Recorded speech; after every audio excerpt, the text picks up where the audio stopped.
خاڵی سێهەم نهێنی لە ڕەفتارەکانمانە. نهێنی ڕەفتار لە ئیسلاما چۆن ئەشێ نهێنێتی بە شێوەیەکی گشتی هەموو لایەنێکی بانگوازی ئیسلامەکە بگرێتەوە، یعنی تۆوات لێبێ بکەیتە بارودۆخێکەوە هەموون بانگەوازەکەش بە نهێنی ڕاگری لای خۆت. ئەشێ لە کات و شوێنێکیدا باسکردنی ئیسلام بە نهێنی بێ، ئەشێ بۆ هەموو مسلمانان وابێ، هەروەکو کە ئەشێ بۆ هەندێک کەس وابێ، هەروەکو کە ئەشێ باسکردن و ممارەسەکردنی جیهاد نهێنی بێ، بە تایبەتی ڕەفتارە سەربازیەکانی هەرێکیش لەمانەی کەوتمان بەڵگەی شەرعی خۆیان لەسەر هەیە. یەکەم بانگەواز بە نهێنی. ئەسڵ لە بانگەوازی ئیسلامیە ئاشکرا و ڕاشکاوێتیەتی بە سەریحی بوترێ بە خەڵکی و ڕوون و ئاشکرا بدرێ بەگوێی خەڵکیە، چونکە بانگەوازی خواپەرستیە و بۆ هەموو مرۆڤێک هاتووە کە ئەبێ پێیان بگەێنرێ. خوای گەورە فەرمێ یا الرەسول بلغ ما أنزل إليك من ربك وإن لم تفعل فما بلغت رسالته. ئەی پێغەمبەرەکەی خوا ئەوە بگەێنە کە لە لای خوای پەروەردگارتەوە بۆت هاتووە، ئەگەر هەمووی نەگەیەنیت مانای وایە هیچت لە پەیامی خوای گەورە نەگەیاند. پێغەمبەری خوا صلی الله علیه وسلم لە سەرەتای هاتنی دینەکە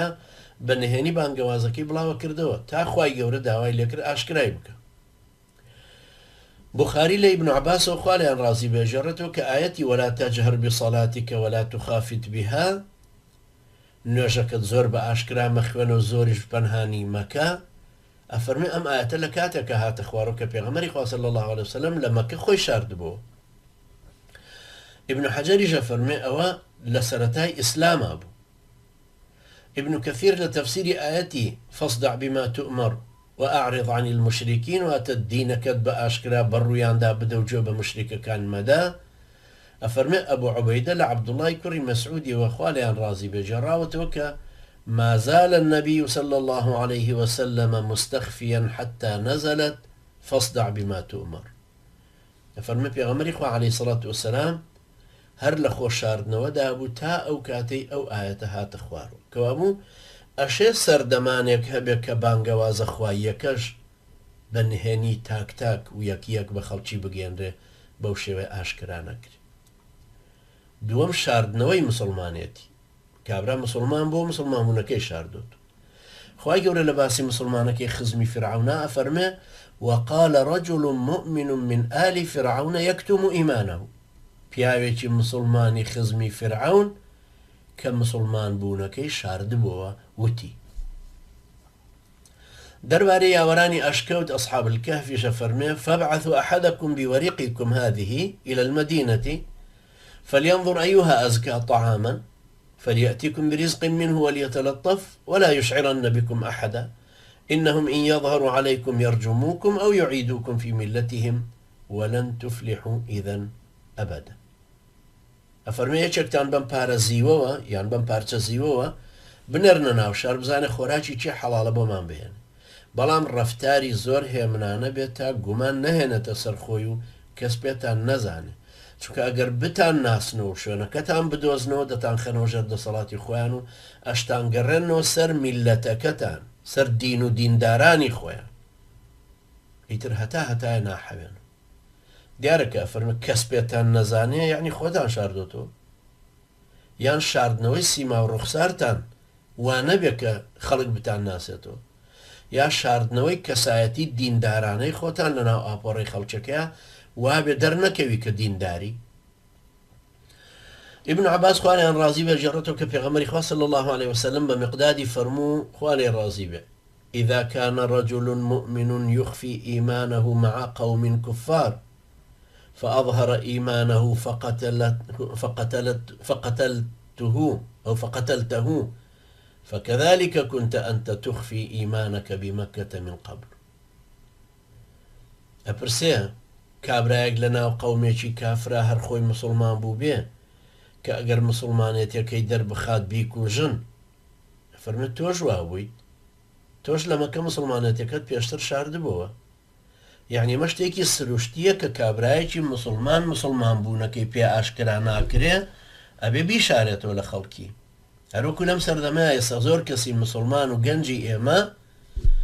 سیما و مەلامحی خۆیە شارێتەوە، نایەوێ مەدخەلیەک بزانێت کە لە ڕەوتی ئێمە چونکە بەگرتیەدا. کابرایەکی تاهوتی ئاسایش و دژە تیرۆر و ئەو دەستگادا پلۆسینانەی تری ئەو تاهوتانە خۆوان نازانن تۆ چی سیرەکەن تۆش ڕیشت هەیە و شەڕواڵت کورتە ڕۆزانن مەدخەلی بەڵام لە یەک مناقەشەی بەسیتە مەدخەلیەکە زانە کە تۆ چیت لەبەر ئەڕوا تەسلیمت دەکە بۆیە تۆ مەجبور نیت لە لای کابرای مەدخەلی بناسری لبسرهاتي مسلمان بوني أبو ذر شادي دليل ما اندسك دخل على النبي صلى الله عليه وسلم فقال أعرض علي الإسلام فعرضه فأسلمت خويا فرمي فأسلمت مكاني فقال لي أبا ذر اكتم هذا الأمر وارجع إلى بلدك فإذا بلغك ظهورنا فأقبل فقلت والذي بعثك بالحق لأصرخن بها بين أظهري أبو ذر قال رازي به أفرمت شو خزمت بيغمري خواه صلى الله عليه وسلم عرزي كر بيود إسلام كم بو باسك جنابش عليه الصلاة والسلام باسي كر أفرمت هر لشويني خوام نبزوان مسلمان بو بيغمري خواه صلى الله عليه وسلم بيمي فرمو أبو ذر أما سلي مسلمان بو نكد لخوشي بشارو بقررو ناو تيرو كسوكاركي خود شاوري بتا أبيسيد كإما خوما ناشكرا كردو در كوتونا أو كاتو توجورو عرزم كربو خواهي جنابتي بحق ناردوا الرومو لنا أنا هاواركم كمسلمان بومو إسلام راست شو أبو ذر رئيس عشرتي يجي خوي بو حجاجي كري علاض خوالي رازي بيه بمسلمانيتي تشوه بو مكو لي شاردنو كمسلمان بو داوي مولتي لبيغمري خواه صلى الله عليه وسلم كرد وكو باسمان كرد كالريبي دا درويان لقلابك تا بارو سامانكي خوي دسكبتو تا لقريشي وربقرتو چونك اگر بيان زانيا مسلمان بوا نادايو هروكو كهي اواني تريشان ندايو تشيروكا كاش لا البداية والنهاية بس ما كنت من المجلد يشوارم لا بردو 115 بتفصيل تاعي شتيكي تر مسلم لصحيح حكى لكتاب الإيمان باب جواز الاستسرار بالإيمان للخائف واتا بندي شياوتي شارد نوي مسلمانتي بو كسك بترسه لحزيفه وخالي رازي بأجرته أحصوا لي كم يلفظ الإسلام قال فقلنا يا رسول الله أتخاف علينا ونحن ما بين 600 إلى 700 قال إنكم لا تدرون لعلكم أن تبتلوا قال فابتلينا حتى جعل الرجل منا لا يصلي إلا سرا جوبر عزيزاني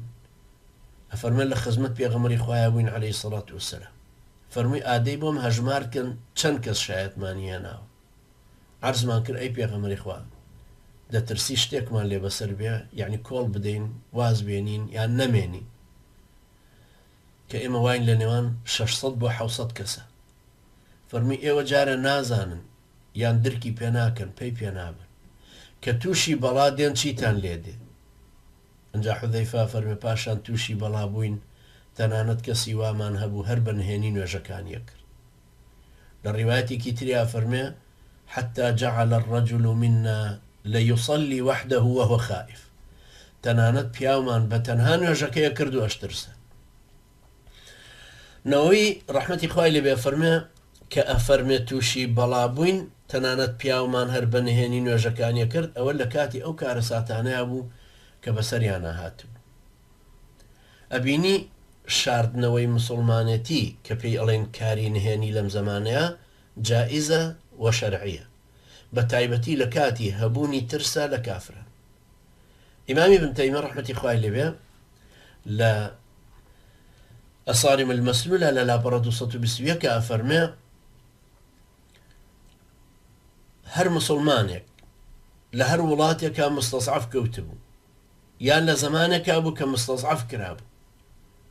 بەرامبەر ئەوانەی ئازار بەخوا و پێغەمبەری خوا عەلەیهی سەڵات وسەلام ئەگەیەن با کار بە ئاەتەکانی ئارامگری و لێبوردەیی و سینەفراوانی بکە چ ئەهلی کتاب چ مشریکەکان ئەوانەی دەسەڵاتدار و بەهێزن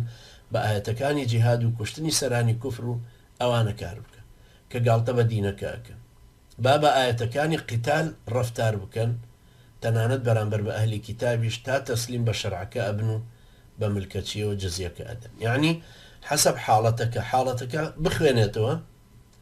مادام لە زمانی مستەضعف بوونیایەتی هیچ دەسەڵاتێکی نییە کەوا بوو بەرامبەر ئەو کەسانی کە ئازاری خوا و پێغەمبەری خوا دەنیانی دژایەتی دینەکەیەکەن بە ئاەتەکانی ئارامگری و لێبوردەی و سینەفراوانی ڕەفتار بکە. و ئەگەر دەسەڵاتیشی بوو تەمان لەگەڵ دەسەڵاتە ئینسان هەنگاوەکانی زیاتر ئەنێ لەگەڵ هەبوونی هێزە.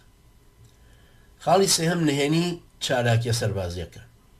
وتمان کە ئەسڵ لە بانگەوازە ئاشکرایی و ڕاشکاویە، بەڵام ڕەفتاری پەنهانی لە ناچارکردنایە. بەڵام چالاکی سەربازیانە بە پێچەوانەوەی ئەسڵ تایە ئەوەیە کە هەموو وەختێک بە نهێنی بکرێت. چەند بتوانرێ زانیاری و نهێنی ڕەفتار و بزاوتەکان بە پەنهان بن فەرزە بە نهێنی بکرێن، چونکە لە چالاکی سەربازیە گرنگترین و کاریگەرترین زەبر لە ڕوکنی دەستپێکی یەکەمایە کە شاردووتەتەوە ئەو ئاگای لێنی و پێی ئەوترێ ئەلموباغەتە، یعنی یان عنصر المفاجأة، یعنی لە ناکاو لە پڕ ئەو تەسەوری ئەوەی نەکردووە دەکەس بە چەکەوە یەکسەر لە مەیدانێکی شارە ڕاست ببنەوە،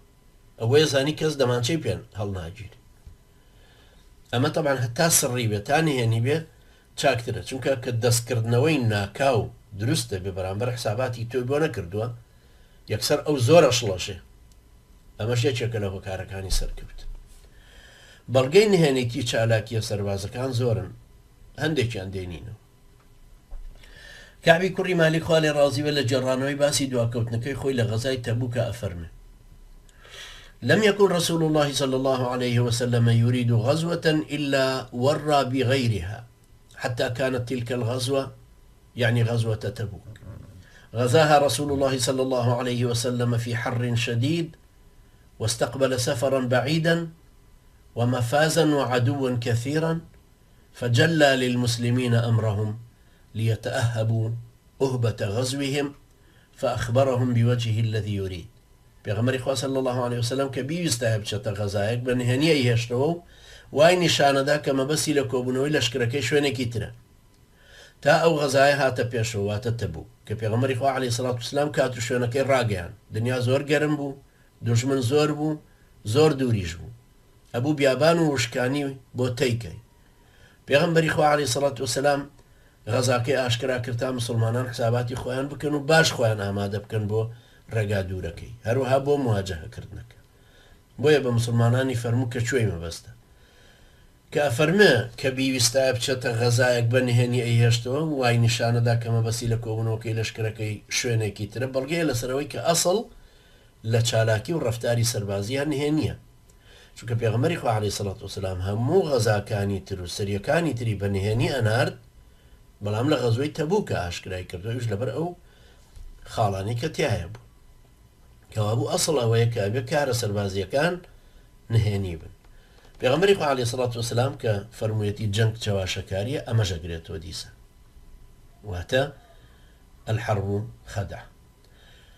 ئەم فەرموودەیە پند و ئامۆژگاری دەربارەی نهێنی کار و چالاکی تایە. ئەویش ئەوەیە کە ئەشێ ئەمیر سوپاکەی بەرەو جیهاد بەڕێخات و زۆرینەی زۆری مجاهیدەکانیش نەزانن ئەچنە سەرچۆ دژی چە جەنگەکە بەرپاکە، چونکە کەعب فەرمووی بۆیە پێغەمبەری خوا صلی الله عليه وسلم غەزاکەی ئاشکرا کرد بە مسلمانانی فەرموو کە کوێی مەبەستە. ئەوەش تەنها لە غەزای تەبوکا بوو کەوا بوو ناشێت مجاهیدێک بڵێت تا نەزانم بەرەو کوێمانە بن نایەمە جیهادەکە. لە فەرموودەکەیە دەرسێکی تریش دیارە ئەوەیە کە نەخشەکە بە نهێنی بمێنێتەوە کەمترین کەس بیزانێ تا دزەی پێ نەکرێت و بە جاسووسی یان نەگاتە جاسووسێک نەگاتە کەسێکی کە دزەی کردوتە نامانەوە ئەویش لێەوە یەکسەر بیگەێنێتەوە بە دژمن، خاستەن لەم زمانەیە کە تەکنۆلۆژیا زۆر پێشکەوت و جگە لە مۆبایلەکان کە پێیانە ئەشە سیمکارتێکیشی پێ بێ کە ڕەبتی کا بە ئەقمار سەناعی. ئەنجا حتمما ئەوانەش کە ئەگەر خەبەرەکەیان پێ بگاتەوە ئەوانش کە لە ناو ئێمەیان هەمویان هەر مجاهیدی زۆر ڕێک و پێک و چاک و پەروەردەکراو نین، چونکە خوای گەورە بۆ ناو سەحابەکانی پێغەمبەری خوا عەلەیهی سەڵات وسەلام فەرمووی وەفیکم سەماعون لەهم، واتە تێتانایە کە گوێبیستی ئەوانە. جا ئەو هەموو وەحیان بینیوە و پێغەمبەر ڕازگۆیان لەگەڵا بووە و تەوجیهاتی کردوون و پەروەردەی کردوون، ئەنجا تایەتی کە سەماعی ئەوانە. جا فەرموون تەماشا کە سەماع لەسەر وەزنی فەعالە، یعنی وای لێ هاتووە بووە بە پیشەی، چۆن ئەڵێن حەمال و قەساب و حەداد و نەجار، ئەمەش بووە بە سەماع بۆ ئەوان. شەرتیش نییە جاسووس بێ، بەس هەرگوێ هەڵەخاو فزولیە، شتێکی بەرکەوت ڕایەکە ئەیگێنێتەوە بۆ لەوانەیە قسەکە بکەوێتە زارە بکەوێتە شارێ بۆیە وتراوە سرك من دمك فانظر أين تضع نهێنیەکانت خوێنی خۆتن بزانە ئەیدەی بەشێ هەر لەکوێ بەکارێنیت هەروەها لەم نهێنی ڕەفتارانە ئەبینین بەیعەتی عەقەبە کە لەگەڵ پشتیوانەکانی مەدینە بوو هەر بە نهێنی ئەنجام دراوەکو لە البداية والنهاية بتفصيل لمجلدی سێهم لە لاپەڕە 16 باس کراوە هەروەها هیجرەتکردنی پێغەمبەری خوا عەلەیهی سەڵات وسلام لە مەکەوە بۆ مەدینە هەر بە نهێنی ئەنجام درا خوای گەورە دەربارەی فەرمووی إلا تنصروه فقد نصره الله إذا أخرجه الذين كفروا ثاني اثنين إذ هما في الغار إذ يقول لصاحبه لا تحزن إن الله معنا واتأجر إيوا پشتی لەسەر خستنەکەیان نەگرن ئەوە تا خوای گەورە خۆی سەری خست کە کافرەکان لە مەکە دەریان کرد دووەمینی دوو کەسەکەی ئەشکەوتەکە بوو کە باوەڕەکەی کە سەیدنا ئەبوبەکری سیدیق خوا لێ ڕازی بێ فەرمووی بێخەم بەخوا وەلمانایە ئەبوبەکر خوا لێ ڕازی بێ أي فرموا قلت للنبي صلى الله عليه وسلم وأنا في الغار لو أن أحدهم نظر تحت قدميه لأبصرنا فقال ما ظنك يا أبا بكر باثنين الله ثالثهما لا أشكوتك عرزي بيغمر إخوة أمكر عليه الصلاة والسلام أي بيغمر إخوة جا خو قريتي كان دابيته ولاي بيلاوكاني يا لاي بي خوي وبرواني أمام بينه فرمي أبو بكر قماني تشيت هي بحالي دوكس كخواي قورسيم يعني هەر لەو هیجرەتەیە بوو کە پێغەمبەری خوا صلی الله عليه وسلم بە سوراقەی فەرموو کە بۆ کوشتنی هاتبوو ئەخفی عنا یعنی هەواڵەکەمان سترکە و بیشارە و ئاشکرامان وەکە وەکو لە بوخاریە هاتووە هەر لە نهێنی کاری پێغەمبەری خوا صلی الله عليه وسلم لە چالاکی سەربازیە ئەو بوو کە سەریە یعنی مەفرەزەیەکی بە ئەمیرەتی عەبدوڵای کوڕی جەحش خوا لێ ڕازی بێ نارد و نامەیەکی پێدا کە تا 2 ڕۆژە ڕێ ڕۆیشتن نەیکاتۆ پاشان سەیری کات و جێبەجێ بکات جا بزانە سبحان الله فەرمانی پێداوە 2 ڕۆژ بەم ئیتیجاهی دەریای سوور بڕۆ دوایش 2 شەو و 2 ڕۆژەکەت بیکەرەوە ئەمە ئینشاءڵڵا دواتر باسەکرێت لە ئادابی ڕەوتەوانە باسیەکە جاسوسیکردن بەسەر دوژمنەوە لە ڕیزی چالاکی نهێنیە پێغەمبەری خوا صلی الله عليه وسلم جاسوسی دەناردە ناو دوژمنەکانیەوە تا ئاگای لە پلان و ڕەفتاریان بێ هەروەکو کە لە غەزای خەندەقا حوزەیفەی کوڕی یەمانی خوا لێ ڕازی بێ نارد بۆ ناو سەربازگەی دوژمن یان زوبەیری کوڕی عەوامی خوا لێ ڕازی بێ بە تەنیا بۆ شوێنێکی تر نارد هەروەها حاڵەتی تر هەیە کە لە فەرمودەی صەحیحە هاتوو لەو کارە نهێنیانە ڕەفتارەکەی نوعایمی کوڕی مەسعودە خوا لێ ڕازی بێ کە لە غەزای خەندەقا قسەی دوژمنکارانەی لە نێوان هەر یەکێک لە قوڕەیش و جوولەکەکانی بەنی قوڕەیزەیە کرد تا نێوانی کردن و متمانەی بە یەکتری نەهێشتن و فاصلی خستە نێوانیان ابن إسحاق جرته أفرمه أتى رسول الله صلى الله عليه وسلم فقال يا رسول الله إني قد أسلمت وإن قومي لم يعلموا بإسلامي فمرني بما شئت فقال رسول الله صلى الله عليه وسلم إنما أنت فينا رجل واحد فخذل عنا إن استطعت فإن الحرب خدعة أفرمي نعيمي كري مسعود هات خدمة بيغمر إخوة صلى الله عليه وسلم عرزي كده أي بيغمر إخوة من مسلمان بووم و کە سوکارەکەم هێشتا نەیانزانیوە فەرمانم بەوەی کە حەزەکەیت پێ بدە تا بیکەم فەرمووی تۆ یەکێکیت لە ئێمە بڕۆ ناویان و قسەمان چەند نەتوانی لە دژ بکە چونکە جەنگ چەواشەکاری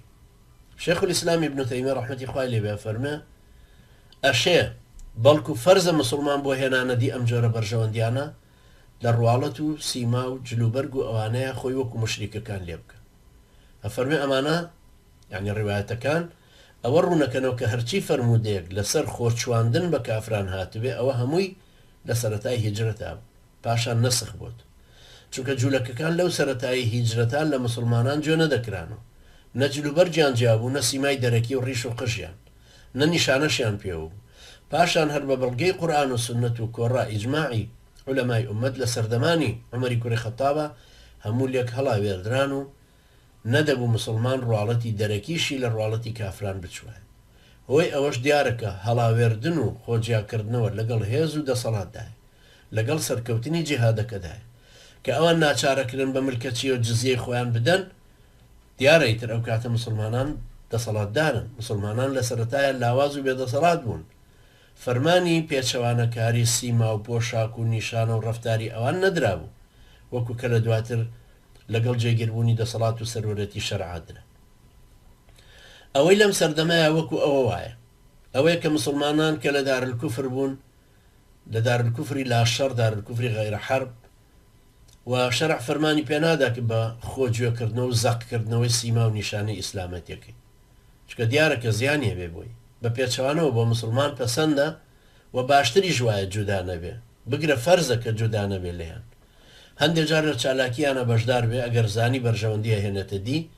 وەکو بانکردنیان بۆ ئیسلام، تێگەیاندنیان لە ئیسلام، چوونە ناو نهێنیەکانیانەوە، گەیاندنی هەواڵ، زانیاریان